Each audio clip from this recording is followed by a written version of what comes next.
भारत ने संयुक्त राष्ट्र शांति रक्षकों को कोविड-19 टीकों की 2 लाख खुराक उपहार के तौर पर देने की घोषणा की है। विदेश मंत्री एस जयशंकर ने संयुक्त राष्ट्र सुरक्षा परिषद में कहा कि वैक्सीन राष्ट्रवाद को बंद करना होगा।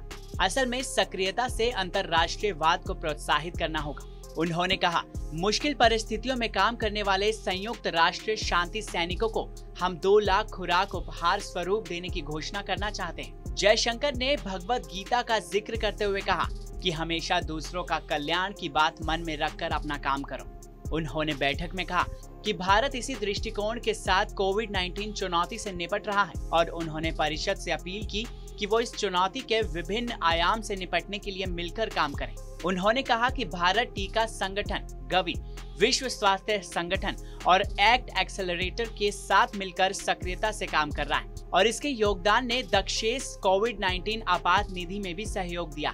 इस घोषणा के कुछ ही घंटों बाद संयुक्त राष्ट्र में भारत के स्थायी प्रतिनिधि और राजदूत टी.एस. तिरुमूर्ति ने ट्वीट किया।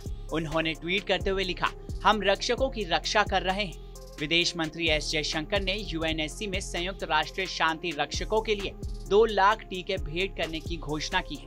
भारत ने संयुक्त राष्ट्र महासचिव एंटोनियो गुतारेस के अनुरोध पर तत्काल काम किया। जयशंकर ने परिषद को बताया कि दुनिया का औषधालय भारत कोविड-19 के खिलाफ वैश्विक लड़ाई में अग्रणी रहा है और उसने पहले ही 150 से ज्यादा देशों को अहम दवाइयां, नैदानिक किट, वेंटिलेटर और पीपीई मुहैया कराई है, जिनमें 80 देशों को अनुदान के तौर पर मदद दी गई। साथ ही उन्होंने कहा कि दुनिया का औषधालय आज वैश्विक स्तर पर टीकों की चुनौती से निपटने के लिए आगे आ रहा है। उन्होंने बताया कि स्वदेश निर्मित एक टीके समेत 2 टीकों के इस्तेमाल को पहले ही आपात स्थिति में अधिकृत किया जा चुका है। इसके अलावा कम से कम 30 टीके विकास के विभिन्न चरणों में। उन्होंने बताया कि भारत टीका मैत्री की पहल के तहत दुनिया को टीके मुहैया करा रहा है और अपने मित्रों और साझेदारों को टीके सीधे भेज रहा है। इस दौरान एस जयशंकर ने कहा कि हमारे निकट पड़ोसियों से शुरुआत करते हुए दुनिया भर के 25 देशों को पहले ही भारत निर्मित टीके भेज चुका है। आगामी दिनों में यूरोप, उत्तरी अमेरिका, लैटिन अमेरिका और कैरेबिया से लेकर अफ्रीका, दक्षिण पूर्व एशिया और प्रशांत द्वीपों के देशों समेत 49 और देशों को टीकों की आपूर्ति की जाएगी।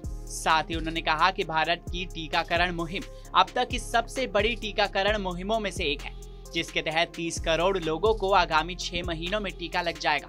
बहरहाल, हमारी इस खबर को लेकर आपकी राय क्या है? कमेंट सेक्शन में हमें जरूर बताएं। साथ ही देश और दुनिया की तमाम बड़ी खबरों के लिए सब्सक्राइब करें TV9 भारतवर्ष।